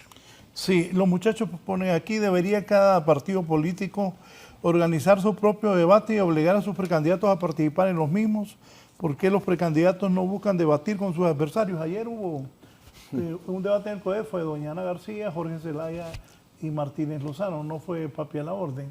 Hoy van los liberales y me dijo alguien que Salvador Narrala no va a ir, que lo va a ir. Cálix, Maribel Espinosa, sí, Jorge Cálix y Luis. Sí, Luis Zelaya y don Luis, el ingeniero Luis Zelaya. ¿Qué piensa de eso? Bueno, yo creo que los debates, o la importancia que tienen los debates, es que permite que la sociedad podamos ver qué piensan, por un lado. Por otro lado, qué proponen, cómo van a hacer eso que están proponiendo, y sobre todo, me parece a mí, también permite cómo desenmascarar este tipo de discurso basado en un montón de mentiras, de ataques, de denigrar al oponente, porque en el debate, obviamente, cuando se cuestiona, cuando se plantea, obliga a quienes están planteando esta serie de cuestiones a que lo argumenten. Y yo creo que ahí es donde se evidencia realmente la calidad de los valores democráticos de cada persona. Y por tanto, es una pena, por las razones que sean, justificadas o no, que no haya participación de todas las personas que están lanzando una candidatura en este tipo de debates que son fundamental, particularmente porque uno de los graves problemas que tenemos en este momento, que no solo es un asunto que pasa en Honduras, de hecho es parte de los estudios que están haciendo muchos politólogos, es lo que Innerarity llama la democracia del odio. ¿Y qué significa la democracia del odio? Utilizando dos elementos de otro abogado y politólogo, Gonzalo Arias, y también de un filósofo surcoreano que a mí me gusta, Jung Chan, que plantea que esta democracia del odio se caracteriza por tres cuestiones. Primero, la polarización ideológica que convierte seguir un partido o una ideología en una ceguera, en una lealtad ciega, sin razonamiento ni crítica. Es decir, todo lo que diga el líder o el dueño del partido político es la verdad y punto. Dogmático. Y exactamente. Y eso hace, esa lealtad ciega hace, obviamente, que yo reaccione de determinada manera. Y esa polarización ideológica también se transforma en una polarización afectiva y que genera estos discursos de odio y ataques. En segundo lugar, otra cuestión importante tiene que ver con que el espacio público se ha vuelto inhabitable. Y a mí me gusta un concepto que utiliza Gonzalo Arias, porque plantea que este espacio inhabitable, que es el espacio público, se debe al objetivismo moral. ¿Qué significa el objetivismo moral? Significa que yo creo que soy el que tengo la verdad, que mi partido y mi ideología es el bueno y por tanto los demás son los malos. Y en ese sentido veo la vida política del país en blanco y negro. Nosotros somos los buenos, ellos son los malos. Y por tanto todo lo que venga de aquellos que son malos les quito importancia, es decir, los desacredito, ya no escucho porque son malos y punto, y no puedo escuchar. Y eso hace que el espacio público sea obviamente inhabitable. Y por otro, algo importante, lo que dice Jung Chan, el filósofo norcoreano, es que esto hace entonces que en el marco de esa polarización afectiva, de ese espacio inhabitable, yo haga todo lo que esté en mis manos para desacreditar a ese otro que es el enemigo, que es el malo. Y eso incluye utilizar noticias falsas, lo podemos ver aquí, líderes políticos que deberían de tener mayor responsabilidad democrática diciendo cosas que son mentiras. O sea, y eso es terrible y no pasa absolutamente nada. Las famosas fake news, en inglés, mentiras. Y por otro lado, discursos que atacan, que denigran a la otra persona, que hablan sobre orientación sexual, que hablan sobre su familia, etcétera. Pero nada relacionado con el tema de los planes de gobierno o las propuestas concretas. Y esto genera algo que es bastante grave. En primer lugar, que la mentira se haga pasar por la verdad. En otras ocasiones, que la verdad sea denigrada con la mentira. Pero lo más grave, que es lo que pasa actualmente en el país, es que ya parece que la línea para poder diferenciar lo que es verdad de lo que es mentira se ha perdido. Y eso lo podemos ver en las redes sociales, Claro. En el sentido de que se lanza una mentira, un bulo, y de manera rápida circula por todas partes, y podemos ver, no solo en la clase política, que tiene una mayor responsabilidad en este proceso electoral, sino también gente que uno considera pensante, etcétera, crítica, publicando en sus redes esas mentiras que encontraron en una red social, y eso obviamente es grave. Claro. Sí, no, mire Raúl, con lo que usted preguntaba de los discursos vacíos y por qué se da todo este tipo de cosas, Mire, yo tengo mi propia reflexión. Yo siento que los partidos políticos de un tiempo para acá olvidaron su doctrina partidaria, olvidaron realmente qué es lo que los inspira para estar como institución de derecho público desarrollando su función. Yo siento que olvidaron esa finalidad fundamental. Vaya, Germán, el caso tuyo, tú usas una doctrina socialdemócrata. Así es. Pero los demás partidos en su propia doctrina la olvidaron, ya no hay capacitación política a jóvenes sobre qué es lo que se considera, cuáles son los principales fundamentos del partido político. Eso se abandonó, se dejó atrás.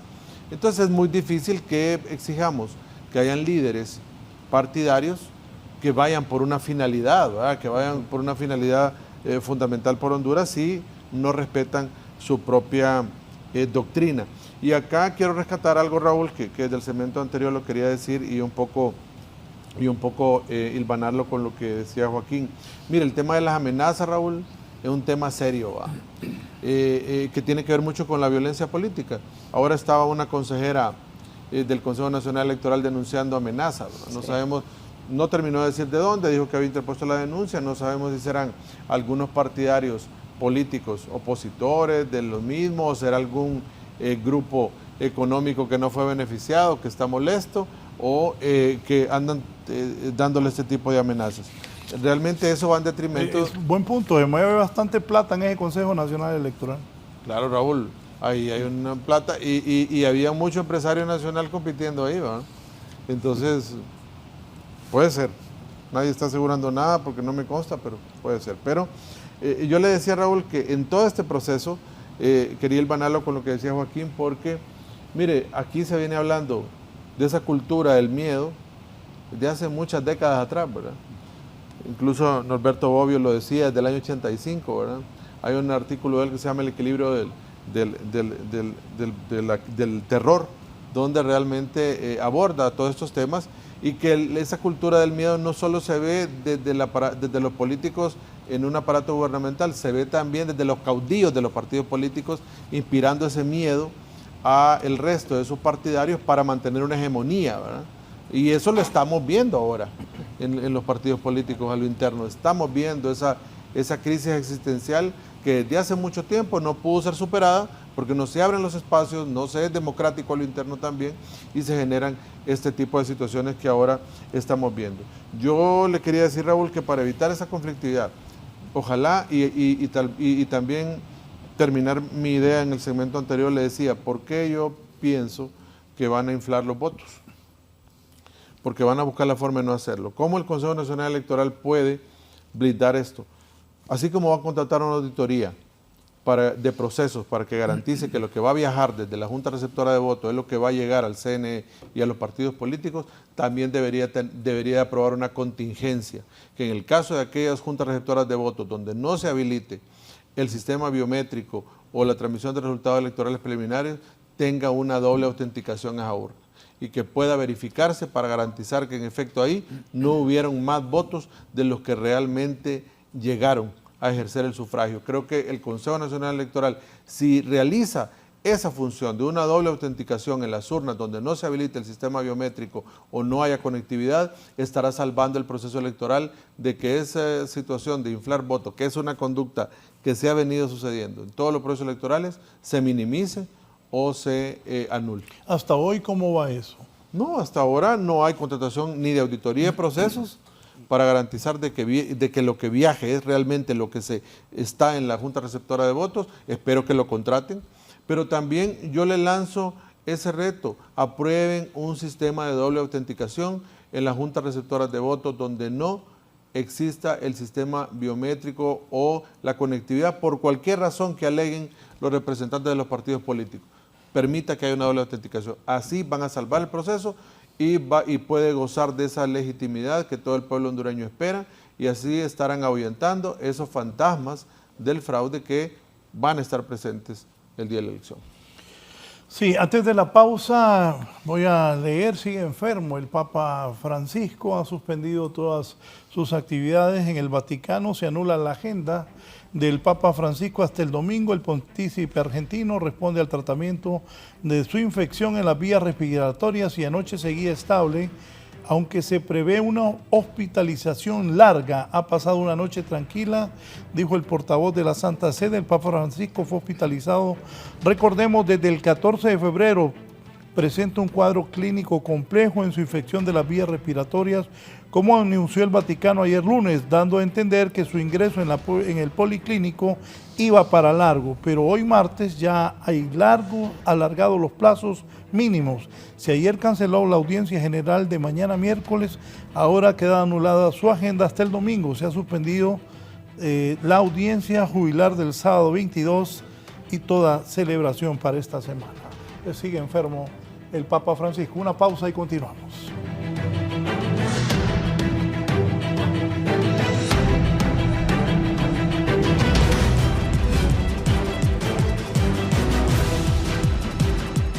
Tu seguridad es nuestra prioridad. Por eso, la validación biométrica es clave para tu protección.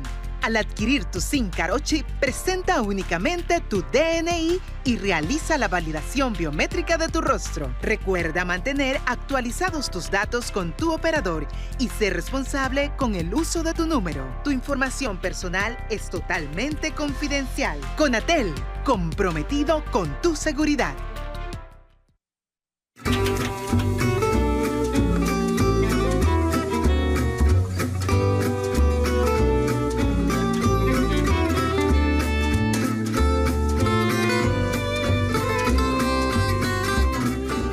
¿Te sientes como un número más? Ven a Ficenza. Un banco diferente. Un trato diferente.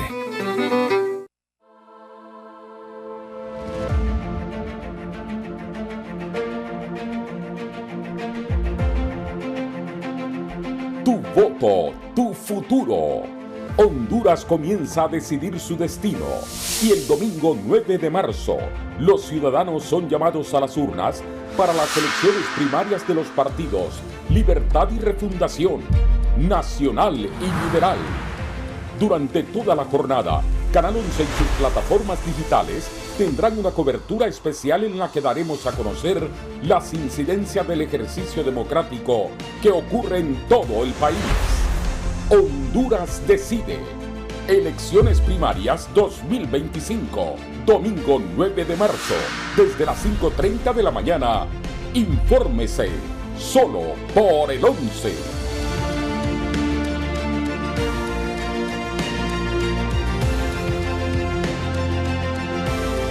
Inscríbete ahora al gran casting de Calle 7 Honduras. Ingresa a canal11.hn pleca Calle 7. Completa el formulario con tus datos personales. Hace clic en enviar y ¡listo! Vos podrías ser parte de la competencia número 1 del país. Calle 7 Honduras. El regreso. Solo por el 11.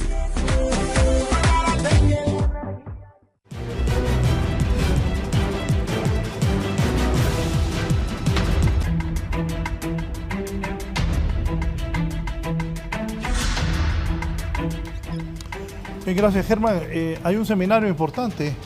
Sí, cuéntanos un poco. Es correcto, sí, miren, su servidor como abogado es miembro de un bufete regional, el cual pues tiene presencia en varios países de Latinoamérica, en todo Centroamérica, México, Colombia, Venezuela, Brasil, Argentina, Bolivia. Y pues vamos a tener un seminario este próximo viernes en el cual se están tratando temas de las perspectivas que hay en temas fiscales y laborales para la región, y creo que es una oportunidad interesante para las personas que se mueven en ese mundo, porque se van a tocar temas a nivel doctrinario que son interesantes. Bien, ahí te mando algo, Marco. Daremos cobertura a eso. Hay una información de última hora que trasciende, un colega me lo está enviando a través de la agencia EFE. Dice, última hora, Estados Unidos y Rusia acuerdan normalizar relaciones. Esto la agencia EFE lo está transmitiendo. Dice, última hora, Estados Unidos y Rusia acuerdan normalizar las relaciones y poner fin al conflicto con Ucrania. Y el país dice, Últimas noticias de la guerra Ucrania y Rusia. Estados Unidos y Rusia acuerdan nombrar equipos de alto nivel para buscar una salida a la guerra en Ucrania. Washington y Moscú constatan que sus posiciones sobre el conflicto aún están lejos. Tras su primer encuentro bilateral en Arabia Saudí, el Kremlin descarta la presencia de la Unión Europea en la próxima ronda de diálogos en Washington, pero se dice dispuesto a hablar con Zelensky si es necesario. Y la última hora que trasciende de la agencia EFE es que Estados Unidos y Rusia acuerdan normalizar relaciones y buscar poner fin al conflicto con Ucrania. ¿Algún comentario, doctor? Bueno, en primer lugar, esto es el reflejo de la realpolitik, de lo que pasa en las relaciones internacionales. En segundo lugar, esa realpolitik muchas veces tiene costos. Obviamente aplaudimos que pueda existir la posibilidad del fin de más que una guerra, de una invasión de Rusia a Ucrania. Y eso es algo positivo. Sin embargo, ¿a costa de qué? Particularmente cuando los intereses ucranianos posiblemente van a quedar en desventaja. Y en tercer lugar, esto posiblemente va a pasar con el genocidio palestino, que desafortunadamente parece que va a seguir el mismo camino. Y finalmente, señalar también de todo esto, y lo digo incluso más allá como ciudadano hondureño, también como ciudadano español, que esto me alegra en cierta medida por la hipocresía de la Unión Europea, en el sentido que ha seguido simplemente la política de Washington como un perrito faldero, y en ese sentido ha sido crítico y ha impuesto sanciones a Rusia, lo cual hay que aplaudirlo porque Rusia invadió Ucrania. Sin embargo, frente al genocidio palestino ha mantenido un silencio cómplice, y eso refleja, digamos, la doble moral en este caso de las grandes potencias, y por eso me parece a mí que esta bofetada que su aliado Estados Unidos le ha dado a la Unión Europea de excluirla de este diálogo, de este proceso del fin del conflicto en Ucrania, esperaría yo que sea una lección para los liderazgos de la Unión Europea, que desafortunadamente han perdido el norte en cuanto a política exterior, que estaba condicionada siempre por el respeto de los derechos humanos y sobre todo la coherencia independientemente de quién sea el agresor, ya sea Israel o sea Rusia. Kenneth. Es muy interesante esto, Raúl, porque se reunió Trump con muchos de los países de la Unión Europea y les estaba dando un discurso donde les decía que no deberían de permitir ya la migración que han permitido en la Unión Europea. Y ahora estamos viendo el mismo discurso nacionalista de Donald Trump, ahora llevándolo a la política exterior de Estados Unidos. Es lamentable porque recordemos que muchos de los países de la Unión Europea que han permitido la migración ha sido por muchas razones humanitarias, que realmente en muchos países de África también y de Asia había muchas violaciones de derechos, mucha gente refugiada. No creo que ese sea el camino, ¿verdad? Pero bueno, estamos viendo que al final el presidente Trump había dicho que él iba a finalizar la guerra o la invasión de Rusia a Ucrania. Y bueno, y ahí coincidimos con Joaquín, ¿verdad? Los grandes sacrificados son Ucrania y Palestina. Y ojalá que traten de equilibrar esos intereses, porque de lo contrario se van a quedar con la invasión, con la agresión y obviamente sin ningún tipo de aspecto que les venga a garantizar en ellos una reconstrucción. No tenemos dudas que Estados Unidos va a tratar de buscar la forma en reconstruir Ucrania, en buscar la forma de llevar a cabo ese tema. Y algo que vi en las noticias ayer, que Estados Unidos estaba buscando querer ser el administrador de Gaza. Realmente no creo que esa sea la solución. Hacer un centro turístico. No creo que esa sea la solución. Yo creo que a los países, y sobre todo Palestina, a lo largo de la historia, desde el 48 hasta acá, ha sido el gran perdedor. Solo leo rápido esto que dice Diario El País. En su reunión en Arabia Saudita para tratar una posible salida a la guerra en Ucrania, Rusia y Estados Unidos ha acordado nombrar equipos de alto nivel para poner fin al conflicto lo antes posible, de una forma duradera, sostenible y aceptable para todas las partes. El ministro de Exteriores ruso, Sergei Lavrov, ha destacado que los principales avances del encuentro han sido restablecer las misiones diplomáticas entre ambos países y comenzar próximamente el proceso de negociación sobre Ucrania.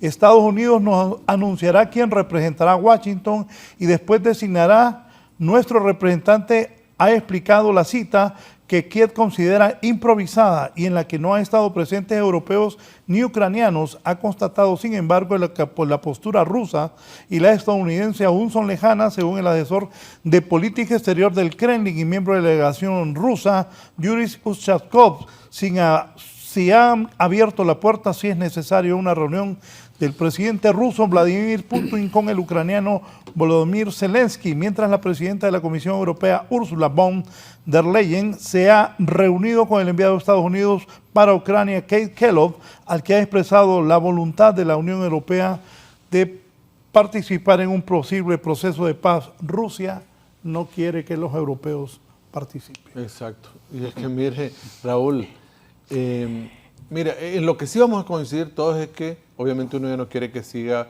perdiendo la vida más gente en ese conflicto existente, ¿verdad? Pero también las grandes potencias, como acaba de leer usted, Raúl, las grandes potencias van a imponer sus condiciones y ahí ya se veía venir que los grandes negociadores eran Estados Unidos y Rusia. Y eso ya era algo que incluso Trump lo venía anunciando desde su campaña. Al final, uno quiere que no muera gente ni que siga esa agresión contra los derechos humanos de todas estas personas en los conflictos existentes, pero ojalá que esa paz no venga a restringir todos los derechos de todas estas personas que han sido objeto de estas agresiones. Y los conflictos olvidados, hay más de 20 conflictos en este momento en el mundo. Si esto se concreta, de que lleguen acuerdos y que se pare esa guerra, sería un buen gol para Trump, aunque él dijo que lo haría el primer día de su mandato, pero si se logra, pues, un resultado. Vamos a darle seguimiento a eso en los siguientes noticieros, pero ¿y aquí en Honduras se van a poner de acuerdo para ir a buenas elecciones, que el que gane asume el poder y que no haya esa división, ese odio, ese rencor, ese resentimiento y lo que usted decía? Bueno, ¿qué es la oposición? Libre, nunca más. Libre, esos ladrones y narcotraficantes jamás del bipartidismo deben volver. Me recuerdo sus palabras hoy. Sí, no, yo creo que, para finalizar, yo creo que es importante, volviendo a retomar a lo que dice Gonzalo Velasco Arias, una virtud cívica fundamental en este proceso electoral es el compromiso cívico de reconocer la importancia que, para que exista una verdadera deliberación democrática, implica reconocer en el otro, en la otra, alguien con dignidad y con respeto, y que por tanto mi confrontación, entre comillas, debe de ser en virtud de lo que propone y no en virtud de lo que es como persona, porque desafortunadamente eso genera que se profundice lo que venimos señalando alrededor de esa democracia del odio, y lastimosamente todo ese ruido evita que la gente pueda tener claridad por quién votar y que al final de cuentas termine votando por aquello que rechaza, más que por aquello por lo que está a favor. ¿No va a cambiar esto? Pues por ahora el panorama nos indica que no. No va a cambiar, Raúl. Mire, ¿y sabe cuál va a ser el gran problema? Lo que va a desatar aún más la crisis postelectoral después de estas elecciones primarias internas. Que terminado el proceso electoral van a haber problemas. Muchos precandidatos no van a aceptar la derrota. Y ahí va a comenzar una crisis, al menos en dos partidos va a haber una crisis muy clara. Creo que el Nacional y Liberal. Porque muchos de los candidatos que salgan... Nacional y Liberal. Sí. Muchos creemos que la diferencia solo puede ser en el Partido Liberal. Las diferencias más marcadas. ¿También Nacional crees tú? Yo creo que sí, Raúl. Yo creo que sí. Va a existir. No van a salir unidos de esta elección primaria interna. Liberal, ya lo sabemos por muchas razones, ¿verdad? O sea, la notoriedad no se puede ocultar. Pero también yo siento que en el Partido Nacional también van a salir fracturados y eso no va a ayudar a la cohesión de ellos de cara a las elecciones generales. Van a haber facciones molestas, van a haber facciones no acorde con el discurso partidario que quiere ver sus seguidores. No va a haber esa unificación que todos predican, no la vamos a ver. Es lamentable porque, Raúl, no quisieron firmar pactos de integridad electoral de cara a las elecciones primarias internas, donde ellos iban a garantizar no agresiones, el respeto absoluto de las elecciones internas y primarias. ¿Cómo vamos a poner a pensar que terminado el proceso electoral van a aceptar los resultados de forma pacífica. Ya muchos de ellos han dicho, al menos uno, que si no gana es porque va a haber fraude. Entonces, lógico que no es un buen ambiente y no se vislumbra una cohesión. Es lamentable porque después de las elecciones primarias internas deben de servir para garantizar que el candidato que tenga la mejor simpatía sea el que vaya a la cabeza de ese partido político y que los demás se unan alrededor de ese candidato para garantizar esa estabilidad que un partido político como institución de derecho público debe mantener y colaborar en el proceso democrático, pero eso no lo vamos a ver, lamentable. Gracias, Germán. Bien, yo coincido en lo que han dicho y yo lo voy a ampliar a lo siguiente. Es un poquito como la esperanza que nos ofrecen cada vez que viene el proceso electoral, que pareciera que con un toque mágico más propio de Harry Potter que de una realidad, las cosas van a cambiar milagrosamente cuando llegamos a un proceso electoral y Honduras, la que tenemos hoy, va a seguir siendo la misma después del 9 de marzo, con los mismos actores, con las mismas personas, con las mismas mañas, con los mismos escenarios. Entonces yo no veo realmente un cambio. Porque si podemos aspirar a un cambio real, eso es un cambio que va a ser paulatino y con el inicio de políticas públicas más transparentes, con manejos de procesos electorales más claros, con presupuestos aprobados a tiempo, etcétera.